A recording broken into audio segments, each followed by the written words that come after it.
punya nurul basirah, itu yang dia lihat maknawi, tidak zahirnya, tidak bentuknya, tidak gambarnya. Waswaru fi hadal alami ghalibah alal ma'ani wal ma'ani batinatun fiha. Di dunia ini, di alam sekarang ini, yang menang itu penampakan zahir. Zahirnya ini penuh dengan dunia, penuh dengan jabatan, penuh dengan keterkenalan, penuh dengan pengikut. Pokoknya yang menang yang itu. Yang maknawi, yang hakiki, maknawinya ini kalah. Di dunia begitu. Yang ma'ani batinah fiha, tersimpan. Makanya di zaman akhir itu para aulia itu tidak nampak. Karena kalau nampak, para aulia itu nampak akan menjadi balak yang besar. Sebenarnya orang mencaci maki. Jadi wali itu kan, kekasih Allah itu kan bukan untuk terkenal, bukan untuk sesuatu yang dijadikan sebagai objek. Zaman akhir ini semuanya jadi objek. Kalau wali itu muncul, wah nanti di objek, jadi diviralkan misalnya, atau dibuat terkenal, dibuat konten apa-apalah. Kalau makanya nggak dinampakkan, karena kalau nampak wali itu kalau disakiti itu jadi balak, nggak nampak, nggak ditampakkan. Sir, mastur, tertutup.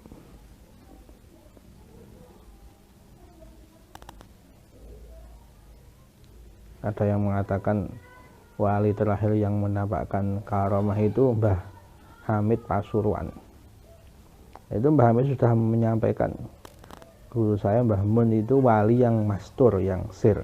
Jadi setelah itu sampai sekarang sudah zaman terbuka, penuh dengan keterbukaan, penuh dengan teknologi sekarang, sudah wali itu semuanya sudah tertutup sama mastur. Karena yaitu nanti rahmah untuk umat, kalau ditampakkan nanti akan jadi balak yang besar. Dunia ini sekarang yang nampak, yang muncul, yang penuh dengan gemerlap ini menang. Yang maknawinya kalah semua. Orang yang ikhlas gak akan tampak, orang yang hatinya bersih gak akan tampak. Yang penuh dengan riya, yang penuh dengan pamer, itu yang nampak. Wa fil akhirati, sebaliknya di akhirat, tatba'us suwarul ma'ani, tatba'us suwarul ma'aniya wa taghlibul ma'ani. Di akhirat nanti gambar-gambar ini akan mengikuti yang maknawi. Mungkin di dunianya dia ini tidak terkenal semacam Uwais Al-Qarani. Maknawi nggak ada yang tahu, nggak ada yang kenal, dianggap orang gila, dianggap orang nggak penting. Tapi besok di akhirat ini pengikutnya banyak sekali. Orang-orang yang dulu terkenal di dunia semuanya besok di bawah panji, di bawah syafaatnya Uwais Al-Qarani. Contohnya begitu. Menang maknawi, di dunianya nggak dikenal orang, di dunianya ini dianggap orang gila mungkin. Tapi besok di akhirat akan menang. Itu di akhirat begitu. Allah nggak memandang fisik, nggak memandang zahir, yang dipandang adalah hati. Maka dalam hadis riwayat Ibnu Majah dari sahabat Jabir, yuhsyarun nasu ala niyatihim. Besok orang di mahsyar akan dibangkitkan dengan sesuai niatnya. Yang tahu hanya Allah niatnya itu. Falidzalika yuhsyaru kullu syahsin ala suratihil ma'nawiyah. Maka kata Imam Ghazali ini, besok di hari mahsyar orang akan dibangkitkan sesuai dengan niat maknawinya. Fayuhsyarul mumazziqu li a'radin nasikal bandorian. Orang yang di dunianya ini berambisi merusak harga diri manusia, jadi anjing yang menyala. Wasyarahu ila amwalihim dziban adia. Orang yang sangat serakah kepada harta orang lain, itu dibangkitkan dalam bentuk rupa serigala yang galak. Wal mutakabbiru alaihim fi surati namirin, orang yang sombong kepada manusia yang lain digambarkan sebagai dibangkitkan di mahsyar dengan wajahnya seperti macan tutul. Namil itu macan tutul kan penuh dengan tutul-tutul, penuh dengan, ya karena sombong. Wa talabul asati fi surati asadin, orang yang mencari jabatan, mencari kedudukan, ini bagikan macan singa, besok wajahnya sewajah macan, wajah singa. Ini banyak. Qad waradat bidzalikal akhbar wa syahida bil i'tibaru inda dawil basairi wal absar. Ini sudah banyak hadis-hadis, dalil-dalil kata Imam Ghazali ini. Enggak disebut oleh beliau. Ada riwayat dari Imam Abu Nu'aim dalam kitab Khilyatul Auliya. Walladzi falaqal bahra, perkataan dari Ka'ab al-Akhbar ini. Li Musa anna fima anzalallahu fit Taurah, demi Allah yang telah membelah lautan untuk Musa. Dalam Taurat itu ada wahyu Allah, yuhsyarul mutakabbiruna yaumal qiyamati, orang-orang yang takabur akan dibangkitkan di hari kiamat. Amsaladzul fi suratir rijal yahsyahumudzul min kulli makan yusakuna ila sijnin fi jahannam. Besok akan dibangkitkan dalam keadaan orang-orang yang terhinakan di dunianya sombong, di akhirat akan dibangkitkan, digiring dalam rupa orang-orang yang terhinakan, digiring ke neraka, ke jeruji penjara neraka jahanam. Ta'luhum narul anyar yusquna min asarati ahlin nar tinatal khabal. Pokoknya hina sekali. Ini juga diriwayatkan Imam Ahmad, Imam Tirmidzi.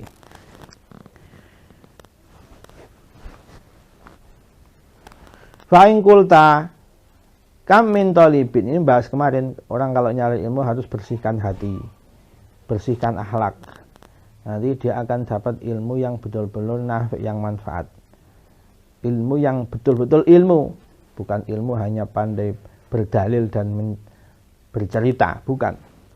Kam min talibin ratil akhlak hasolah ulum. Sekarang ada orang yang nanya, ternyata orang yang cari ilmu tapi akhlaknya buruk, mereka juga dapat banyak ilmu. Itu bagaimana? Fahayhata, jawabannya, ma'ab atau anil ilmil haqiqin nafi' fil akhirah al-jalib bisa'adah. Ilmu yang dia dapat saat cari ilmu, saat ngaji itu akhlaknya buruk, itu jauh dari ilmu yang hakiki, yang bermanfaat di akhirat, yang menarik kepada selamatannya akhirat. Jadi ilmunya hanya pandai berdalil, pandai berceramah mungkin, pandai bicara, tapi tidak ada khosyah, tidak ada rasa takut pada Allah. Tidak ada yang disebut ilmu nafi', itu tidak ada. Fa'inna min awaili dzalikal ilmu, makanya jangan kagum kalau lihat orang pandai ceramah, pandai berdalil, pandai bercerita, membius manusia, pandai bicara. Di zaman akhir banyak yang dikatakan Nabi begitu. Alimul lisan, pandai ngomong, pandai omong. Jahil qalb, hatinya itu bodoh. Enggak ada rasa takut pada Allah, enggak ada. Hanya pandai mengatur lisannya, pandai merangkai kata saja. Ayat harolahu annal ma'asi samumun qatilah muhlikah. Lihat akhlaknya, lihat amaliyahnya. Ngomong pinter tapi kelakuannya tidak seperti omongannya, berarti ini bukan ilmu yang manfaat. Naudzubillah.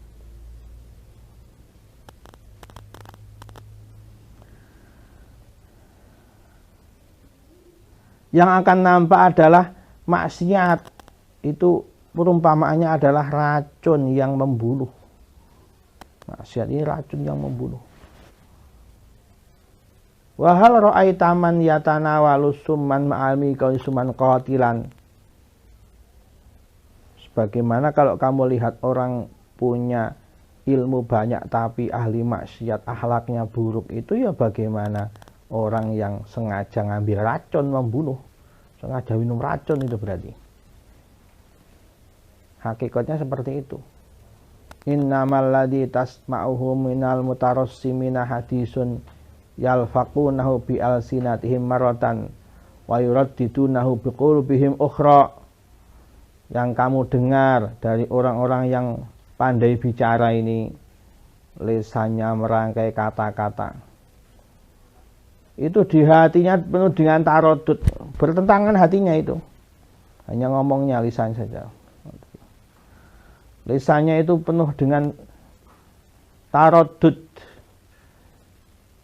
Walaisa dzalika minal ilmi fi syai', itu bukan ilmu, kata Imam Ghazali ini. Yang dia sampaikan itu mungkin dalil penuh dengan rangkaian kata yang indah, tapi itu bukan ilmu sama sekali, bukan ilmu. Laisa dzalika minal ilmi fi syai', itu bukan yang dikatakan ilmu yang bermanfaat, yang betul-betul hakikatnya ilmu, bukan itu. Qala Ibnu Mas'ud radhiyallahu anhu, laisal ilmu bi kasratir riwayah, innamal ilmu nurun yuqdafu fil qalb. Ilmu itu bukan banyaknya riwayat. Saya punya riwayat ini, hadis ini dari fulan, hadasana, riwayat ini, riwayat imam ini, Al-Quran, riwayat qiraah, ada ini qiraah, ini riwayat, namanya riwayat itu. Tapi ilmu itu bukan itu, tapi ilmu adalah cahaya yang masuk di hati. Jadi kalau dia tambah ilmu, tambah takut pada Allah, itu berarti ilmu yang manfaat itu. Dalam hadis lain yang diriwayatkan Imam Abu Nu'aim, perkataan Ibnu Mas'ud ini, qala Abdullah bin Mas'ud, laisal ilmu bi kasratir riwayah, lakinnal ilmu atau lakinnal ilma al khasyah. Ilmu itu bukan banyaknya riwayat, tapi ilmu itu adalah khasyah, takut pada Allah, itu ilmu. Wa qala ba'duhum innamal ilmu al khasyah. Yang dikatakan ilmu itu takut, itu ilmu. Makanya Al-Quran ketika mengatakan para ulama, surat Fatir ayat 28 ini, innama yakhsyallaha min ibadihil ulama. Sesungguhnya innama, yang takut pada Allah dari hamba-hamba itulah ulama. Mungkin dia enggak pandai ceramah, mungkin dia enggak banyak bicara, mungkin enggak pandai merangkai kata, tapi akhlaknya penuh takut kepada Allah, ibadahnya, amalnya, menjauhi maksiatnya. Nah itulah yang dikatakan ulama itu. Makanya kata Nabi, ciri hari kiamat itu banyaknya ahli khutbah, tapi sedikit yang ahli fikih. Kalau orang dulu ada seorang alim namanya Syekh Fadl, pengarang beberapa kitab itu beliau itu kalau bicara nggak bisa, ceramah nggak bisa, tapi kalau nerangin fikih, ngarang kitab luar biasa. Yang dulu diceritakan Mbah Maimun itu, Syekh Fadl Senori, itu juga orang alim. Setelah melihat, beliau muridnya Mbah Hasyim Asy'ari, tapi setelah melihat NU ini menyimpang, beliau mufarokoh langsung. Banyak penyimpangan, termasuk orang yang awal kali mufarokoh dari NU, padahal muridnya Mbah Hasyim itu. Nah, NU sudah nggak sesuai jalurnya, beliau mufarokoh. Nah, itu nggak bisa bicara dengan ceramah, itu nggak bisa, tapi karangannya luar biasa. Syekh Fadl. Ka'annahu asyara ila akhasi samaratil ilmi Jadi kalau melihat Al-Qur'annya dikatakan ulama adalah yakhsha, orang yang takut pada Allah, itu orang alim, itu ulama itu seperti itu. Bukan takut dengan dunia, takut dengan jabatan, takut dengan penguasa, takut dengan apapun, pokoknya yang ditakutkan hanya Allah. Berarti kalau bicara itu nggak ada rasa takut, nggak ada rasa cari aman di dunia ini.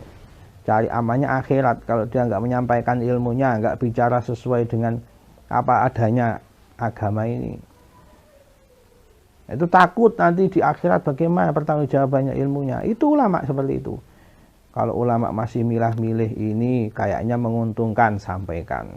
Oh ini nggak menguntungkan, jangan disampaikan kepada umat. Ini bukan ulama, nggak ada rasa takut dia. Dia takutnya bukan pada Allah, tapi takut pada dunia, takut dia nggak dapat pengaruh lagi, takut dia ini dijauhi misalnya, takut dia ini nanti tidak diundang lagi misalnya. Nah, ini belum ulama seperti itu. Takutnya bukan pada Allah. Kalau takut pada Allah ya seperti para ulama dulu itu, seperti Nabi, para sahabat, tidak ada rasa takut walaupun dicaci maki, diusir, mau dibunuh, dipenjara. Itu ulama itu begitu, alamat ulama itu begitu, karena takutnya hanya pada Allah. Kalau masih takut sama makhluk, takut sama dunia, takut sama jabatan, itu belum ulama, belum. Ini samratul ilminya itu di situ. Walidzalika qala ba'dul muhaqqiqin ma'na qaulihim ta'allamnal ilma li ghairillah fa'abal ilmu ayyakuna illa lillah. Inilah yang dimaksud ucapannya para ulama ahli tahqiq. Kita mencari ilmu dulu karena selain Allah. Saya pengen cari ilmu supaya nanti saya dimuliakan di masyarakat misalnya. Saya cari ilmu tujuannya karena jadi orang banyak ilmu, nanti cari dunianya gampang. Itu namanya cari ilmu tidak karena Allah, tidak ikhlas. Tapi ilmu nggak akan mau. Ilmu yang hakiki, ilmu yang itu nggak akan mau. Kalau illa lillah nggak akan mau. Ilmunya menolak nanti. Tidak apa-apa wis, mungkin kalau kita belajarnya ngaji awal kali tidak karena Allah, tapi ilmu nggak akan mau. Ilmu nanti akan menuntun lillah. Ilmunya nggak mau. Ilmu yang benar-benar ilmu nggak akan mau kalau digunakan untuk selain Allah, nggak akan mau. Innal ilma aba wamtana'a alaina. Ilmunya menolak, nggak akan mau diajak orang begitu. Falam tangkasis lana haqiqatuhu. Akhirnya dia mungkin dalilnya banyak, dia mungkin bisa baca kitab, dia mungkin bisa, pokoknya orang menganggapnya dia ini kiai, ustadz, apa ulama besar mungkin menganggapnya, tapi dia nggak akan mencapai hakikat, nggak akan mencapai hakikat itu. Ya, hakikat dunianya saja, dunianya yang muncul, tapi hakikatnya ilmu yang dimiliki oleh para ulama terdahulu nggak akan mampu, nggak akan terbuka, nggak akan apa nama istilahnya kasyaf, nggak akan dia ini futuh, nggak akan terbuka, nggak akan, baginya nggak akan, karena memang tujuannya bukan lillah. Wa innama hasolalana hadisu alfaduhu. Yang hasil bagi kita kalau orang begitu ya cuma pintar hadisnya, pintar omongnya, ini ilmu ini, kitab ini, Al-Quran ini, qiraah apa semua, hanya itu saja, lafaz-lafaznya saja, tapi di hatinya hakikatnya ini nol, nggak ada. Nauzubillah. Banyak doa semoga dapat ilmu yang manfaat. Wa in qulta wa